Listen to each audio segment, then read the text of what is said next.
च्या पाया पडून सांगतो, हाताने टाळी वाजवा आणि मुखानं भगवंताचं नामस्मरण करा. तुम्ही सांगालाय महाराज टाळी वाजवा आणि नामस्मरण करा, पण नेमकं आम्ही करायचं कुणाचं? प्रश्नचिन्ह आहे. तुम्ही सांगालाय हो पाया पडायला, आम्हाला बी कुठेतरी खंत वाटती, विनंती करायला लागलाय, तुमच्या विनंतीला मान द्यावा असं वाटतंय, पण या मृत्यू लोकात 33 कोटी द्यावे, नाव घ्यायचं कुणाचं?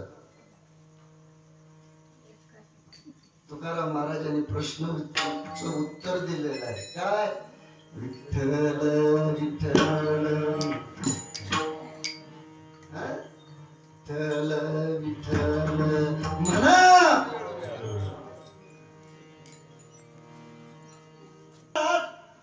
विठ्ठल विठ्ठल म्हणा म्हणून तुम्ही सांगताय, या विठ्ठलामध्ये असं आहे तरी काय जे जगात नाही ते आहे? जगात नाही ते आहे. ते म्हणजे काय?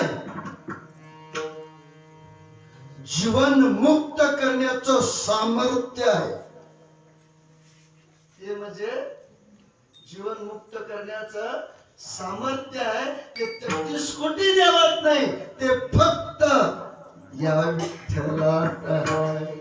म्हणून पाया पडून सांगतो, लागून या पाया तुम्हाला करे टाळी बोला नाम. विठ्ठल विठ्ठल म्हणावे ओळेला. महाराज तुम्ही म्हणाला सांगता, आम्ही म्हणतो, पण तुम्ही एवढा आम्हाला आग्रह का करायला लागलाय? बाबा नो, आग्रह एवढ्यासाठी करालोय ते स्वर्गात जे मिळालं नाही ते तुम्हाला मिळालेलं आहे. स्वर्गातल्या लोकांनी दुर्मिळ आहे, त्यांना मिळत नाही हे भजन कीर्तन नामस्मरण सप्ताह करायला. ते इथं मिळतंय म्हणून पाया पडून सांगायला लागलोय. स्वर्गात जे दुर्मिळ आहे ते इथं मिळतंय. हा सुख सोहळा